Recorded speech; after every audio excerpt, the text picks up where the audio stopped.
Green Business, le magazine des hommes et des entreprises qui prennent soin de la planète. Nathalie Croiset sur BFM Business.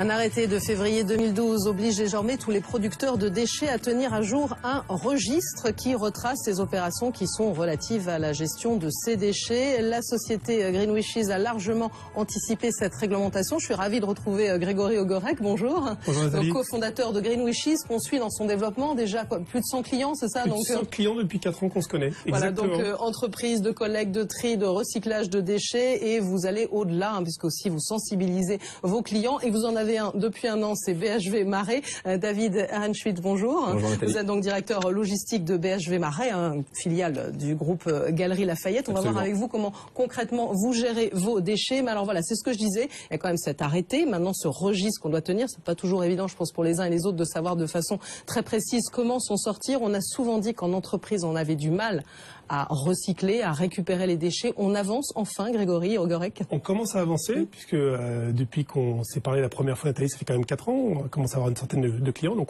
on sort du tunnel peu à peu, on commence à être visible.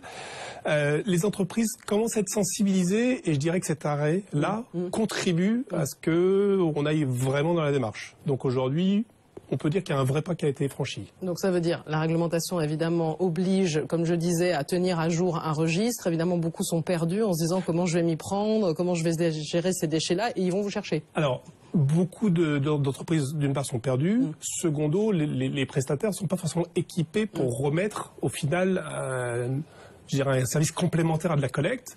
Et comme vous le savez, chez Greenwishes, on a bâti notre service autour de la donnée et donc autour de ce reporting. Donc aujourd'hui, c'est quelque chose qu'on remet en standard. On reviendra un peu plus tard parce qu'on a aussi beaucoup d'évolutions sur cette logique-là. Mais c'est quelque chose qui fait partie intégrante de notre prestation. Partie intégrante. Donc voilà, il n'y a pas seulement évidemment, il y a le mobilier, il y a la façon de suivre et de voir tout le registre, mais au-delà de ça, la sensibilisation, la formation du personnel, enfin vous avez une démarche totale et personnalisée, on l'avait déjà dit. Totale et personnalisée. Les évolutions depuis qu'on s'est connus sur cette partie-là, elles sont assez simples. C'est que on avait commencé exclusivement sur la partie effectivement de recyclage et des déchets recyclés, et de grandes entreprises en fait qui ont souhaité nos services nous ont demandé d'intervenir sur les autres déchets, donc le DIB, déchets industriels banals, le déchet alimentaire, où il y a également pas mal de réglementation, et sur le déchet sécurisé. Donc aujourd'hui, on a vraiment 2 métiers.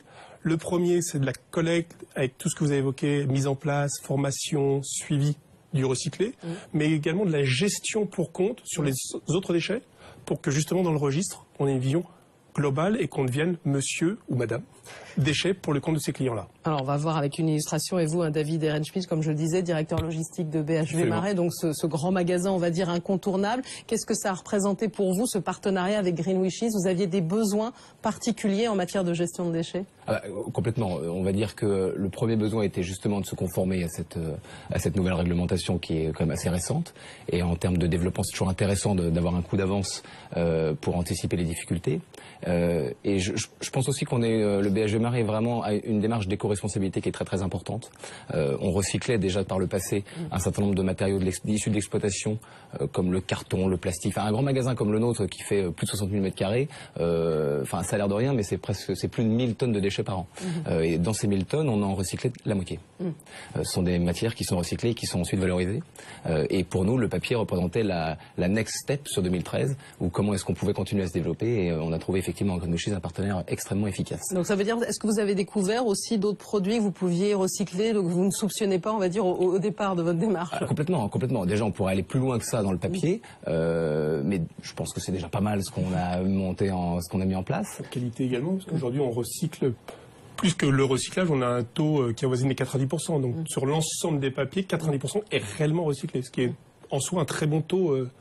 BHV Marais. Oui, globalement, même par rapport à la façon dont on recycle même le papier en France. Tout à fait, bien sûr. Et on a eu, c'est vrai, ce taux-là assez rapidement. On a vraiment misé nos actions sur la communication, on y reviendra peut-être tout à l'heure, et la partie appropriation par les équipes. Après, évidemment, on pourrait toujours se poser la question quels seront les autres matériaux qu'on pourrait recycler. On a quelques idées. La difficulté vient qu'on est sur des gisements qui sont plus faibles. Donc, dans un grand magasin, on est essentiellement tourné sur le commerce, et pour ça, il faut avoir de la place. Donc voilà, il y a des études, on y réfléchit. Il y aura aussi, pourquoi pas, faire de l'upcycling pour exemple, nos mobiliers. Voilà, ce sont des pistes qu'on est. Oui, ça veut dire donc récupérer ce mobilier, le recycler pour pouvoir en faire un autre exactement, mobilier. donner des déchets, travailler avec des associations. Ça, c'est vraiment des idées qui nous animent en ce moment. On a une démarche RSE au sein du groupe Galeries Lafayette qui est extrêmement forte. Donc voilà, ce sont des pistes pour l'avenir à développer. Grégory Ogorek, vous qui avez une centaine maintenant d'entreprises, on va dire, dans votre portefeuille, quelle est la particularité comme ça d'un grand magasin? Qu'est-ce qui vous a frappé? La particularité, c'est que, comme le dit David, ils ont déjà la problématique des déchets du magasin propre. Et ce qui nous a beaucoup plu dans la démarche BHV, c'est qu'en fait, une vraie compréhension de cette problématique qui est de se dire comment on peut aller plus loin. On a bâti un kit en collaboration que David a apporté. Oui, il va pouvoir nous montrer pour ceux qui nous regardent sur BFM Business. Et la particularité de ce kit, ce qui est intéressant, c'est que ça a été aussi totalement, et c'est la première fois qu'on faisait cette démarche-là, géré dans un environnement qui était propre au BHV. Nous, aujourd'hui, on a des mobiliers qui sont assez normés. Ce sont des beaux mobiliers, mais qui sont assez normés pour du tertiaire. Là, on est dans des bureaux d'un magasin, donc une dimension un peu différente. Et tout ce travail-là nous a permis de mettre en exergue une solution qui est quand même propre qu'au BHV. D'accord, donc ça veut dire que ce mobilier-là n'était pas suffisant, il a fallu peut-être créer autre chose pour récupérer tout ce qu'il pouvait y avoir dans le magasin. En fait, on a essayé d'avoir un petit peu d'initiative en local, on voulait se différencier, on va dire, de la norme un peu classique. Je pense que c'est aussi ce que recherche un grand magasin aujourd'hui, donc sur le front, mais du coup aussi sur le back-office. Donc on a cherché effectivement une solution un petit peu innovante qui puisse permettre d'attirer nos collaborateurs dans la recherche de l'excellence. Enfin moi je me souviens quand on avait commencé à travailler avec Grégory, pour moi le tri c'est quelque chose qui est naturel. Donc je me disais quand on va mettre en place le tri du papier dans les bureaux, les poubelles sont à proximité, donc c'est quelque chose qui va venir assez naturellement. Il m'a dit tu verras, il y aura forcément des érudits qui n'auront pas envie de le faire. Et tout ça c'est vrai. Donc le succès de cette opération-là, c'est vraiment comment est-ce que j'amène le collaborateur à trier. Au final, lui, il n'y gagne rien, parce que qu'est-ce que je gagne finalement à trier?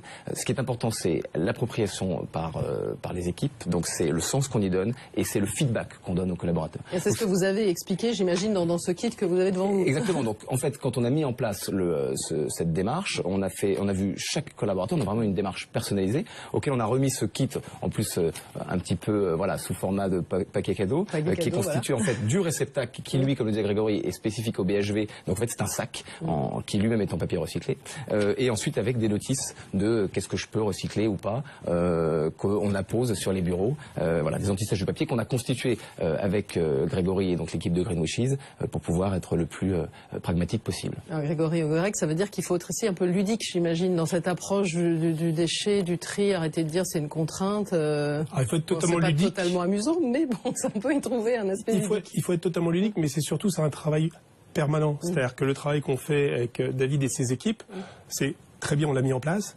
Comment on contribue? Et le reporting, la vertu du reporting en dehors de l'approche réglementaire, c'est surtout ce que fait très bien BHV, c'est dire je rends l'information tous les mois et je dis voilà où on en est. Et au final, quand David dit qu'est-ce qu'ils y gagnent, c'est un vrai retour de la démarche qui est faite. Et ça, c'est un vrai différenciant. Et j'ajouterai en complément, ce qui nous touche, ce qui touche nos collaborateurs au BHV Marais, c'est la solution Green Wishes nous permet effectivement d'avoir un feedback extrêmement complet, puisque tous les mois, on communique sur les chiffres. On est capable de savoir, à la feuille près, j'exagère un petit peu, mais au kilo près, ce qu'on produit en termes de déchets papier.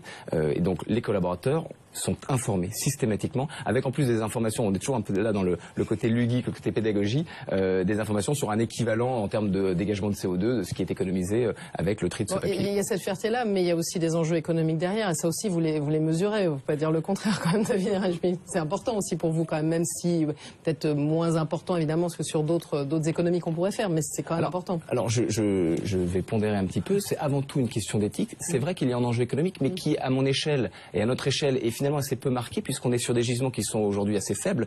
Pour vous donner un exemple, on fait 50 fois moins de papier que de carton. Donc ce ne sont pas des gisements sur lesquels on peut valoriser. Aujourd'hui, c'est quelque chose qui est aujourd'hui, enfin, c'est une pratique pour laquelle je paye. En revanche, ce qui est vrai, c'est que ça vient atténuer notre tonnage de DIB. Donc, si vous voulez, dans la balance économique, on s'y retrouve à peu près. Ce qui est essentiel pour nos collaborateurs, c'est évidemment le message que ça diffuse. Alors, Green Wishes, Grégory Ogorek, un plein développement, c'est ce que je disais, je crois, une franchise à Lyon aussi. Vous évoluez quand même beaucoup aussi. Alors, on évolue, parce qu'aujourd'hui, Green Wishes, à date, par rapport à la dernière fois, on est aujourd'hui 22 collaborateurs, on a 8 camions. On gère à peu près une centaine de clients. Alors maintenant, le plus gros client a grandi, puisqu'on vient de gagner un marché de 3 tours sur la Défense, 7000 personnes. Donc ça devient des marchés assez significatifs sur plusieurs années. D'une façon globale, on est, je dirais hélas ou heureusement, plutôt sur les entreprises de taille supérieure, parce que ce sont elles qui tirent le marché. C'est un très bon exemple de BHV qui lance cette logique, et on commence à parler du coup avec d'autres distributeurs. Donc peu encore de petites entreprises. En termes de développement, effectivement, Greenwishes s'est installé à Lyon en fin d'année, avec une première très belle signature récente. Donc ça commence à prendre également en province. L'activité, je dirais, la plus forte, si on revient sur la réglementation et le reporting, c'est qu'aujourd'hui, notre reporting que vous aviez mis à l'antenne va passer un cap supérieur. C'est-à-dire qu'à horizon de juin, on va avoir une solution de traçabilité en temps réel du déchet. C'est-à-dire qu'en fait, on a équipé nos camions de systèmes et l'entrepôt de systèmes qui fait que du moment où on collecte, à chaque moment, on sait où est le flux, un peu comme une société que vous connaissez très bien d'envoi de colis où vous savez en temps réel ce qui se passe. L'avantage de cela, c'est que le client aura toute la réglementation, donc le registre du suivi des déchets ou les bons de suivi de déchets pour les déchets dangereux, en temps réel. Sur une application Internet, multilangue, multi-usage, croisée dans tous les sens que l'on veut, sans jeu de mots, Nathalie, et avec une vraie solution. Et ça, c'est un gros investissement pour nous, mais qui va nous prendre certainement encore un peu plus de leadership. Et de quoi gagner des clients supplémentaires. Merci. Exactement. Grégory Ogorek, cofondateur de Greenwishes. Merci aussi à David Ehrenschmidt, donc directeur logistique du BHV Marais. On va marquer une nouvelle pause dans Green Business et parler dans un instant d'énergie renouvelable avec qualité ENR et aussi d'éolien avec Ostwind. Merci d'écouter et de regarder BFM Business.